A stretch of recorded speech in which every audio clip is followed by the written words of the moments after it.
Primeiro, agradecer o convite. É sempre interessante fazer essa troca de áreas, né? Como estou aqui, sou o único que não sou advogado e o único também homem aqui na mesa, né? Poder feminino aí, sem dúvida nenhuma. Mas é sempre legal, acho que essa troca ela é muito positiva. Obrigado.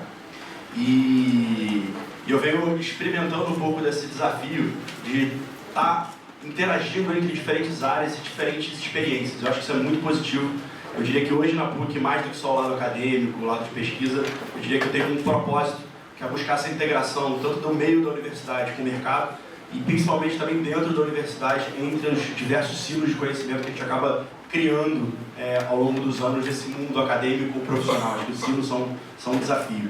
E quando a gente fala de um tema como contratos inteligentes, acho que só o nome ele já mostra que tem provocações ali que não está restrito só ao campo do direito, nem só ao campo da tecnologia. Então é preciso colaborar, é preciso trocar muito para que a gente tenha de fato resultados relevantes e não só achismos de ambos os lados. Então estou com esse desafio aí de tentar introduzir esse tema. E para introduzi-lo, só confirmando aqui, tem alguém aqui que não é advogado ou que vai ser advogado ou que não é advogado? Obrigado, vamos junto. Então só assim somos dois. Agora estou mais tranquilo, estava tenso, agora estou relaxado. Estou falando um pouquinho assim, vocês vão ver na apresentação, eu trouxe alguns slides para me ajudar a conduzir um pouco dessa conversa. A proposta aqui é falar um pouquinho para vocês sobre contratos inteligentes, tentar desmistificar um pouco, mas principalmente instigar vocês sobre o potencial desse uso da tecnologia para pautar as relações que vão acontecer nesse ambiente cada vez mais digital que a gente está vivendo, né? Então, se a gente fala de um ambiente que as nossas relações estão indo para o campo do digital, né? A gente está comprando online, a gente está se relacionando online, está até casando online, então é natural que a gente tenha que, na verdade, estar preparado para ter um conforto jurídico, uma segurança jurídica também para esse ambiente. Eu não preciso falar muito, eu acho que vocês concordam que um papel inanimado, feito de forma estática, ele não é o melhor instrumento para trabalhar com esse mundo tão dinâmico que é o mundo digital. E aí a gente começa efetivamente a ver sentido nesses contratos eletrônicos e com a sua evolução, que são esses contratos inteligentes que eu vou tentar endereçar aqui um pouco nessa conversa. É um desafio, é um tempo curto, mas eu acho que vai ser bastante interessante essa troca. Então, primeiro, vocês estão vendo o slide ali da PUC, do Departamento de Direito e Departamento de Informática, defendendo um pouco essa visão multidisciplinar que eu coloquei aqui no início. E principalmente o núcleo ali, que é o Legalité, que foi exatamente uma experiência que a gente teve há 5 anos atrás, de começar a ver que não dava para falar desses temas de forma isolada, um departamento ou no outro, e foi um casamento, eu diria, que está indo muito bem entre os dois departamentos para ter essa troca sobre os pontos de vista múltiplos aí necessários para essa complexidade como esse assunto. Então, o que é o Legalité, resumido nessa figura, eu gosto muito dela, é olhar como a tecnologia está impactando o direito e como o direito está sendo impactado pela tecnologia.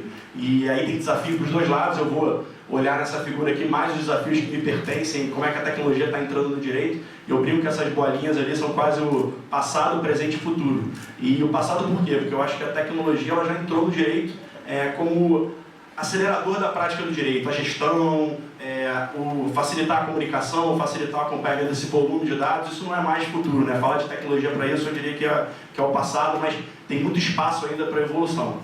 O presente, que eu acho que já entrou no dia a dia de vários escritórios, é como é que os dados, a ciência de dados, ela está ajudando a praticar o direito, para trazer mais elementos em todo o exercício da profissão. E aí, para não me alongar muito, indo para o tema que eu acho que é o futuro da profissão e que me traz aqui hoje, que é a ideia da gente ter cada vez mais contratos e leis escritas com linguagem de programação, computáveis.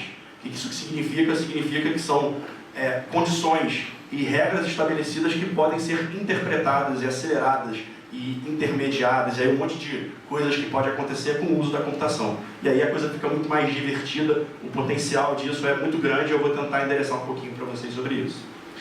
E para começar endereçando contratos inteligentes, a gente tem que falar um pouquinho do que está por baixo, que faz esses contratos existirem. Eu vou me permitir aqui não ser muito profundo, porque o tempo não permitiria da gente falar de blockchain, que é a tecnologia que está ali, que permite que esse contrato tenha todo esse potencial. E aí eu me resumo ali, tem um monte de coisa, tem um vídeo de mais ou menos 25 minutos ali que explica a blockchain, aquele QR Code ali, eu não consigo deixar de usar a tecnologia também nas apresentações, mas que aquele vídeo vai contar um pouquinho como é que funciona essa tecnologia e todos os seus nuances. Mas eu vou me permitir resumir a uma única frase o meu entendimento sobre essa tecnologia. É uma tecnologia para a gente distribuir poder. O que significa distribuir poder?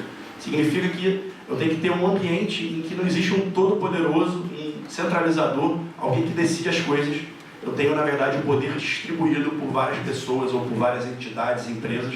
E isso acontece, óbvio, que não é por uma vontade de querer distribuir o poder, e aí está a mágica da coisa. Isso acontece porque a tecnologia, ela funciona dessa forma.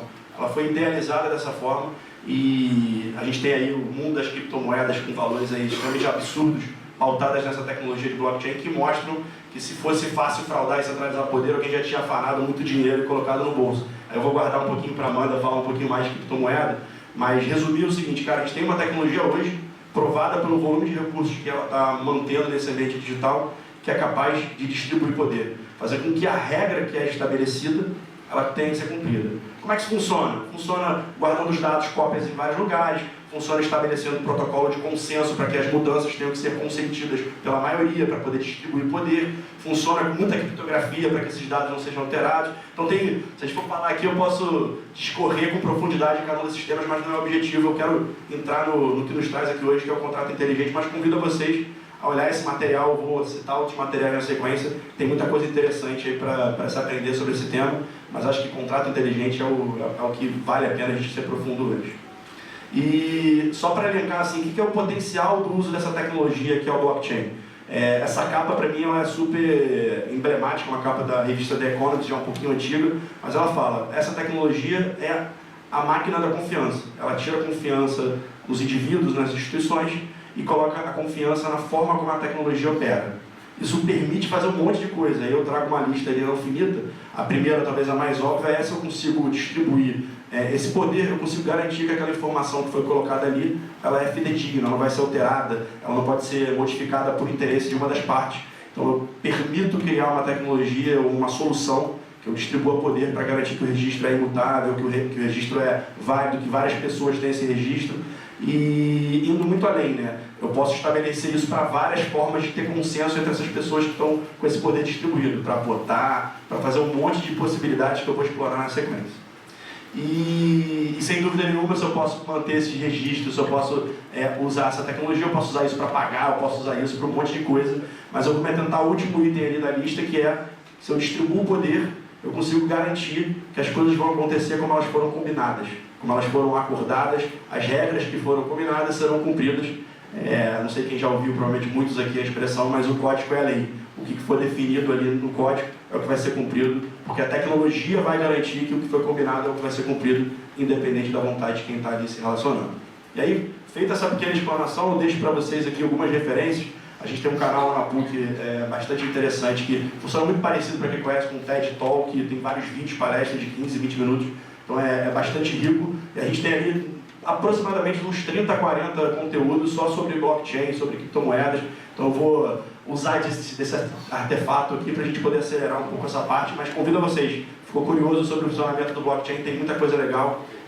Além disso, a gente tem alguns cursos gratuitos, introdutórios, sobre o que é blockchain, sobre o que são contratos inteligentes. Então vou acelerar aqui para a gente entrar agora no que eu acho que é o legal e é o ponto central aqui da minha conversa. Ótimo. Contrato inteligente, né? Smart contract, se vocês preferirem em inglês, né? Da onde que tiraram primeiro essa ideia do contrato ser inteligente? Aí eu trago o cara que cunhou o termo, que era um cara da área de direito, que estudava muito tecnologia também da área de computação, então ele já talvez aprendeu que você tem que navegar nas duas áreas para conseguir falar com propriedade sobre alguns assuntos. E o que ele cunhou? Ele olhou e falou: cara, um contrato escrito em papel, ele é muito menos inteligente do que a gente pode fazer se a gente colocar isso como regra de computadores. Em primeiro lugar, porque o computador é burro. Então ele só entende o que está claro e inequívoco colocado para ele. Ele não tem espaço para interpretação. Vocês já viram com certeza contratos aqui pela quantidade de advogados, o que mais tem é espaço para interpretação. Então só o fato de a gente ter um documento que não permite isso gera um pouco menos de atrito e um pouco mais de eficiência em termos de custo e de como as coisas vão acontecer na prática, uma vez que o contrato começa a ser executado. Ponto 2, sem dúvida, se a gente tem a tecnologia ali envolvida, essa tecnologia pode ir muito além do que simplesmente guardar aquela regra. Ela pode, na verdade, se incumbir também da execução daquela condição, uma vez que ela for atendida. E aí, talvez, vocês estão acostumados, o advogado acha que eles não têm uma boa lógica de programação, mas eles têm. Eles só não reconhecem, às vezes, isso. Vocês escrevem o tempo todo coisas condicionantes. Se uma coisa acontecer, um prazo vencer, multa. É uma lógica de programação. Se, então, O contrato inteligente nada mais é do que esse conjunto de regras. Se tal coisa acontecer, então faça. Só que ele pode ir além. Ele não precisa ficar só se acontecer. Ele pode se incumbir e adentrar sobre como executar aquele cumprir a promessa que está ali estabelecida. Então essas ideias foram cunhadas aí pelo Nick Szabo, isso mais ou menos aí denota de 95, e ele foi muito assertivo em afastar qualquer expectativa, vamos dizer assim, irreal sobre a frase dele. Ele foi explícito. Isso não tem nada a ver com inteligência artificial. Não é o computador pensando como homem. Eu estou falando inteligente porque é mais inteligente do ponto de vista prático do que só um contrato inanimado em papel. Então é importante a gente afastar bem como inteligência artificial é um assunto que está muito forte hoje, inclusive no campo do direito. A gente não está falando nada de inteligência artificial. A inteligência está no homem, quem cunhou aquelas regras, quem pensou aquelas regras, quem desenhou aquelas regras é que é o inteligente. A tecnologia só vai ser um pouquinho menos cruel com ele do que um papel que depois pode ter uma interpretação totalmente diferente da expectativa inicial de quem pensou aquela regra. E o legal disso é que essa natureza de contrato, e vamos se permitir chamar de contrato inteligente, ela pode ir além de só ter a promessa. Ela pode estar preocupada com o cumprimento dessa promessa e mais do que isso, ela pode guardar recursos, ela pode ser o provedor, o armazenamento de valores para que aquela promessa possa ser cumprida. Então, olha que o contrato, que era uma coisa em papel, ele passa a ser algo gerido, inserido dentro de um computador, e mais que isso, ele pode ter posses, para garantir que aquele cumprimento possa ser feito e aquela execução daquela condição, uma vez que ela ocorra, possa ser alcançada. E isso permite que a gente pense coisas completamente diferentes, principalmente quando a gente adentra para esse ambiente cada vez mais digital, onde o dinheiro está digital, né? Quem tem mais dinheiro no bolso do que a capacidade de gastar hoje no cartão de crédito aqui? Então, quem que tem essa situação, fala não que é perigoso para sair aqui do centro, mas é pouco provável que alguém tenha mais potencial de compra hoje em cédulas do que no seu plástico, no cartão de crédito ou qualquer outro recurso digital. Então, a gente está num ambiente que é digital, por mais que a gente reconheça ou perceba ou não, a gente vive nesse ambiente digital. E é natural que a gente tenha que começar a pensar um suporte jurídico, um suporte contratual cada vez mais digital. Por isso que eu considero aquele assunto ali, eu comecei falando sobre isso, o futuro da advocacia. Ele não é o presente, mas ele tem um potencial muito grande para esse futuro. E indo além, talvez o exemplo mais simplório de um contrato inteligente dado pelo próprio Nick Szabo seja a máquina de refrigerante, né? A nossa vending machine, como ele gosta de chamar. Porque ela é capaz de armazenar recursos. Se de certa forma a latinha é um ativo, o dinheiro que entra em troca daquela latinha é outro ativo, quem gera esse ativo é o próprio código de computador que está dentro daquela máquina de refrigerante. Ao mesmo tempo, todas as condições previstas estão nesse contrato inteligente que foi programado naquela máquina de refrigerante. Se eu der o valor correto, eu libero a latinha. Se eu der a menos, devolvo o dinheiro, não dou a latinha. Se eu dou a mais, dou a latinha, dou o troco. Se eu não tiver troco, devolvo o dinheiro. Todas as condições, então, que na linguagem dele são um contrato inteligente, estão ali internas, estão dentro daquele objeto, daquele hardware aqui no caso. Percebe? De certa forma, a gente tem então código de computador hoje sendo esse contrato. E aí vamos continuar usando esse termo, contrato inteligente ali, que vai mediar essas relações. Relação de quem? Da Coca-Cola, aqui no caso do meu exemplo, não sei se eu poderia estar usando aí a foto da Coca-Cola, mas fica bonitinho.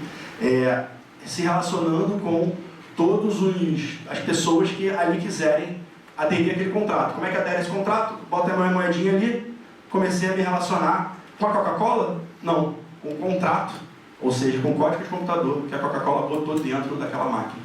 Então percebe que a gente já tem uma mudança ali de como é que as coisas funcionam, qual é o poder da Coca-Cola sobre aquele contrato.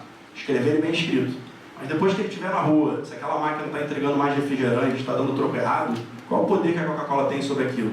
Aquilo foi para o mundo, aquilo está ali e vai acontecer da forma como ele foi programado, como eu coloquei ali no início. E mais que isso, se a gente pensa, agora voltando lá, eu estava falando um pouquinho de blockchain, para que serve blockchain? A minha frase assim, emblemática, distribuir poder. Que poder a gente quer distribuir? Poder sobre esses contratos. Um pouquinho da ideia, eu boto na rua a máquina, quem chegar ali vai ter que se relacionar com aquele contrato ali, com aquela máquina de refrigerante.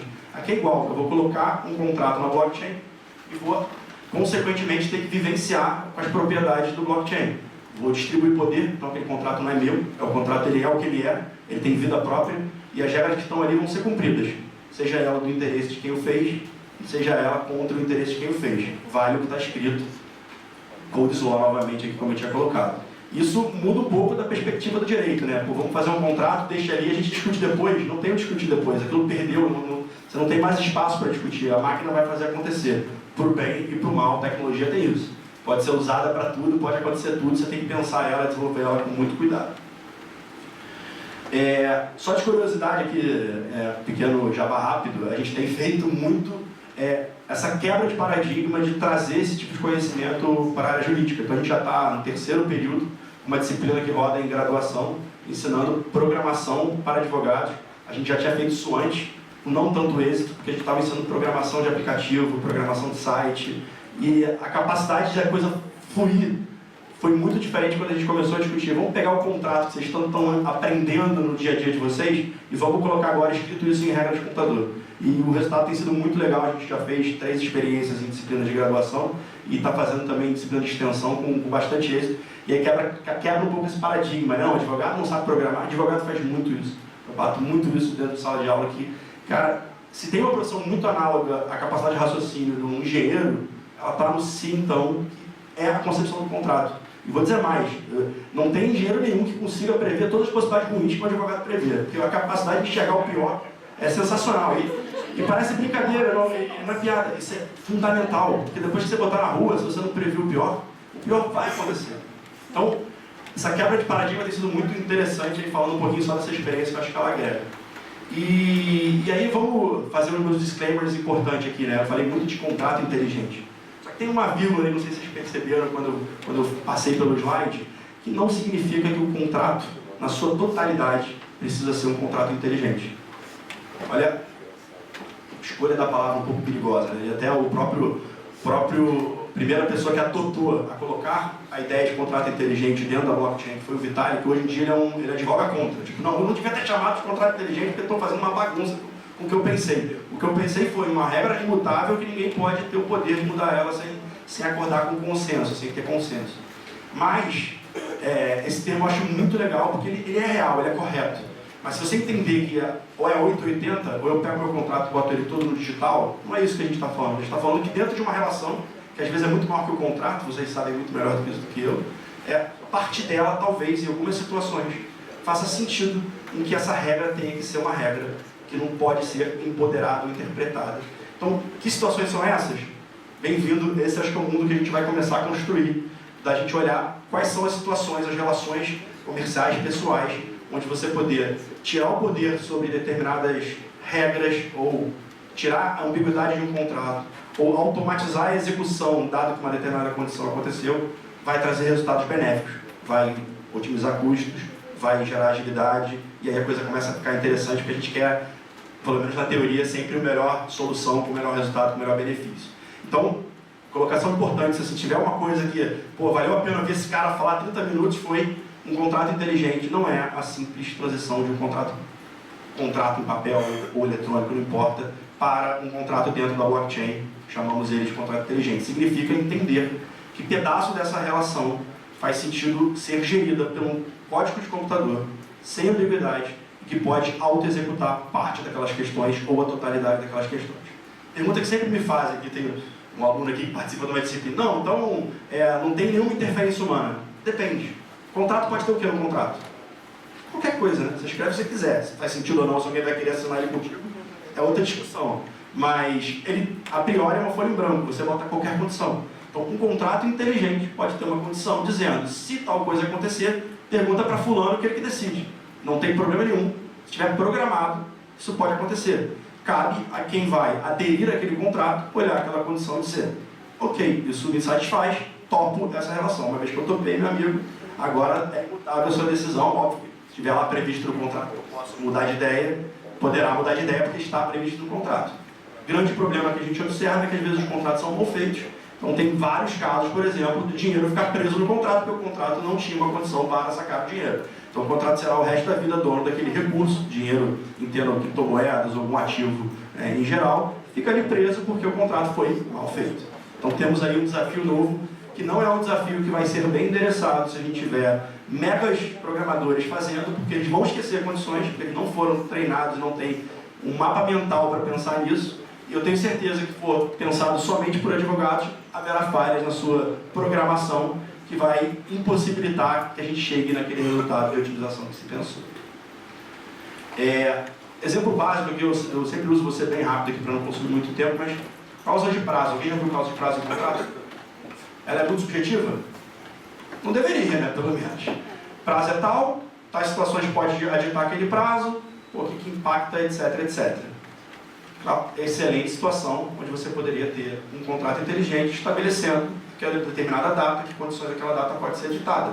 Não precisa discutir nada, tais coisas vão acontecer e as consequências daquela data podem ser programadas. Então, um exemplo aqui só para ilustrar, não vou passar rápido aqui para não dar spoiler, que eu uso esse desafio aí numa das aulas, mas isso aqui é um contrato inteligente, por exemplo, para você ter as condições de prazo. Depois eu deixo quem quiser ver com mais calma e brincar, tem online no curso que a gente disponibiliza grátis. Para a gente não ficar muito no genérico e... Posso roubar aqui para me contar meu tempo? Para a gente não ficar muito no genérico, trouxe alguns exemplos sobre como é que a gente pode aplicar isso de forma prática. Obrigado. Um que eu considero assim, extremamente emblemático, que ele representa a quebra de paradigma que uma tecnologia dessa pode trazer.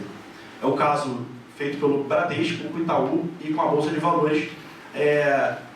No painel que vem depois de um painel sobre lei de proteção de dados, ele é um pouco polêmico, mas eu vou citar ele.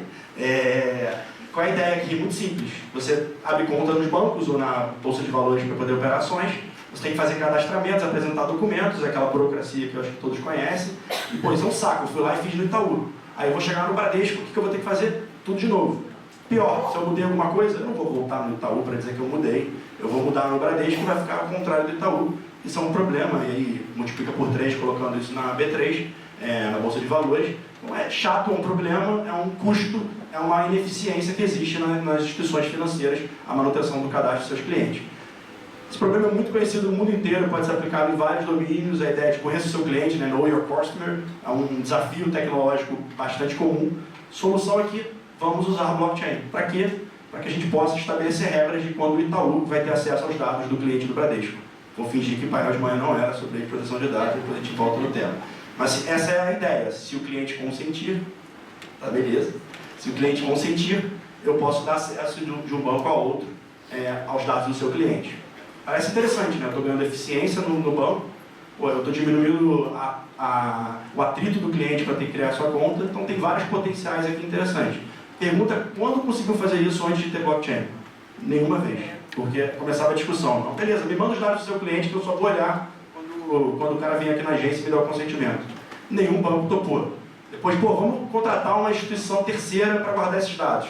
Nenhum banco topou. Imagina o valor que não é toda a carteira de cliente no Itaú ou no Bradesco. O que se fez? Usou uma tecnologia aqui, um exemplo de sabor de blockchain, são vários. A gente fala blockchain é lindo, é um conceito, você tem várias implementações com tecnologias distintas. Uma delas é o Corda, que é um consórcio, que é o R3 feito por instituições financeiras, que mantém e financia essa tecnologia, e se implementou esse case para compartilhar dados entre as instituições. Para mim, por que isso é emblemático? Não tem situação nenhuma que maior concorrência e ódio entre instituições financeiras. Você vai chamar alguém para fazer a palestra de um banco, vai ter outro banco?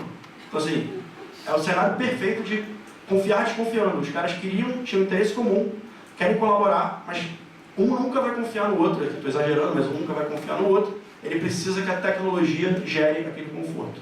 Então a gente está diante de uma tecnologia blockchain e legal, blockchain, mas e aí? Qual é a regra do jogo? O contrato inteligente vai estabelecer essa regra do jogo. Quando você vai ter acesso aos dados do meu cliente, que situação, o que vai acontecer? Isso vai ser programado e uma vez acordado vai ser cumprido exatamente, independente da vontade daquele banco. Não dá para dar um jeitinho, muda o códigozinho aí, pega a senha do banco, tem que ser executado exatamente como acordado. Outro exemplo, só para a gente ir para o mundo um pouco aí de criptoativos também, para ajudar a Amanda na sequência, eu gosto muito dessa startup, uma startup na Europa, que fez seguro para contra atraso de voo e cancelamento. Não acontece no Brasil, mas na Europa costuma cancelar voo, atrasar. E aí, qual a ideia aqui? Simples. Contrato, qual é a regra do jogo do contrato? Se não chegar na hora que marcou, no lugar que marcou, tem dado sinistro, né? Tem que pagar a indenização, e não tem que regular nada, não tem que ficar vendo. É simplesmente uma informação. Todo lugar, pelo menos no Brasil, até o Brasil tem agência reguladora que publica os atrasos dos voos, está lá, é transparente. Então, se eu consultar aquilo ali, eu posso pagar automaticamente. Preciso ter liga, manda documento? Não. Tem uma oportunidade eficiente de eu entrar no site, depositar um determinado valor, está lá a regra, X vezes você ganha se atrasar. Você fechou aquele contrato, você aderiu a esse contrato inteligente colocando seus ativos, aqui no caso é uma moeda, na criptomoeda Ether, então você bota lá o irmãozinho do Bitcoin para facilitar, você vai lá, deposita, uma vez que depositou, ele monitora lá o site da agência reguladora, se a agência reguladora notificar que aquele voo não chegou no horário, automaticamente starta a condição de pagamento do benefício do sinistro e é transferido o dinheiro para a conta de quem fez a transferência inicial daquele valor vezes, aí tem a regra lá X vezes, dependendo do risco de cada um dos voos, de cada situação. Interessante, né? Como é que a gente consegue tudo acontecer nesse ambiente digital? A gente evitou alguém que vai atender telefone, a gente evitou vendedor, a gente evitou toda aquela discussão de regulação do sinistro que já teve aqui, bater um carro, sabe que não é nada trivial. Quanto isso não gera de eficiência, que vai reduzir o custo do serviço e vai aumentar a entrega daquele benefício, num ambiente aí completamente digital. E aí eu gosto sempre de usar aquela imagenzinha ali na internet das coisas. Estamos falando que a gente vai viver num mundo cada vez mais conectado, estou eu aqui com o meu relógio sabendo quanto está meu batimento cardíaco. Olha que potencial para a gente usar isso nos nossos contratos. A cancela que está abrindo ali na concessão da via pode estar vendo se eu tenho que majorar ou reduzir o valor pago pela concessão da estrada. Então você tem ali um potencial de colocar esses contratos, aí voltando à origem do termo, mais inteligente do que só um papel. Ele pode ter vida, ele pode se conectar, ele pode assumir papéis muito mais complexos e interessantes do que só algo para a gente consultar. É algo que na verdade vai se impor independente da vontade de quem está ali envolvido. Outro exemplo aqui que chega bem na ponta, bem no consumidor final, é um case que eu acho extremamente interessante sobre cadeia de alimentos. Tem vários cases, esse é um deles, do Carrefour, lá fora, na França, se eu não me engano, em que você tem desde do primeiro momento em que aquele animal é abatido, vou usar o exemplo aqui que tem no Brasil, da carne suína, então o criador do porco, quem é o açougue que abateu, o frigorífico que transportou, quem embalou, que dia que foi embalado, todas essas relações são registradas e interfaceadas por um contrato inteligente, onde esse rastro digital ele fica todo compartilhado. E aí você pergunta, mas para que usa isso? Pode ser um banco de dados. Um banco de dados com quem? Quem é que guarda? A gente está falando aqui de uma cadeia que envolve 10, 12 fornecedores para você poder comprar o seu picanha suína lá no Carrefour. Teve uns 10 ou 12 empresas que se relacionaram. Quem é seu dono dessa informação? Será que o cara não ia fraudar para dizer que ficou menos tempo no frigorífico, aquela carne não estragou? Você precisa ter um rastro que não seja ninguém. Todo mundo tem que ter acesso à informação, ao mesmo tempo ninguém tem que ser dono daquela informação. Eu sou o dono, ao mesmo tempo eu não sou o dono, e essa quebra de paradigma do blockchain é de todos, ao mesmo tempo que não é de ninguém. E o potencial disso, do ponto de vista tecnológico, eu vou entrar um pouquinho na minha área, quem já vivenciou numa empresa a integração de sistemas de duas empresas sabe que é um inferno. Vamos, manda dado para cá, manda para lá, essa semana funciona, outra não funciona. Então, do ponto de vista tecnológico, a gente tem uma plataforma comum, que todas as empresas falam a mesma linguagem. Isso é outra forma de você fazer essas integrações. Não é, vem aqui, consulta meu dado aqui, semana que vem o tribunal muda lá o negócio, meu POP estava funcionando, parou, vocês já devem ter ouvido essas fábulas, né? Então, são coisas que a gente não está falando só do lado da computação, né? Você está falando de um celular, o consumidor chegar lá com o QR Code, passar no QR Code e saber, essa carne veio desse determinado criador, a última vez que eu comprei não estava boa. E não é, estão mentindo para mim, não tem como. Aquela carne veio daquele lugar, aquele registro, ele é 100% fidedigno. A complexidade e o custo de fraudar um negócio desse não justifica, por isso essa tecnologia tem essa graça, tem essa potencialidade. Aí vou passar bem rápido aqui só para dar umas referências. Eu peguei 3 referências que vocês devem estar cuidando. Que tem mais. Você falou de 3 exemplos, mas tem tanta coisa que pode ter legal e os interesses são muito diversos. Eu vou citar 3 áreas que eu acho que para o Rio de Janeiro são muito pujantes. A primeira é a questão de governo e serviços públicos. E aí eu cito um relatório que a gente desenvolveu para a FAPERJ sobre o uso do mundo de blockchain e smart contracts aplicado a governo e serviços públicos. É um relatório gratuito. Deve ter mais de 100 e poucas referências, que vai desde votação, registro público de terra, nem me lembro de tudo, mas tem muita coisa ali, é um relatório bastante rico. Então quem está curioso, advoga nessa área, eu acho que é uma inspiração interessante para ver essas referências do mundo. A gente tem, para cada uma você vai encontrar alguma referência, alguma publicação interessante para poder se aprofundar. Então fica aí uma dica, depois eu distribuo aqui o material se vocês quiserem também. Adorei o QR Code roxinho, ficou bem bonito. Vamos mais.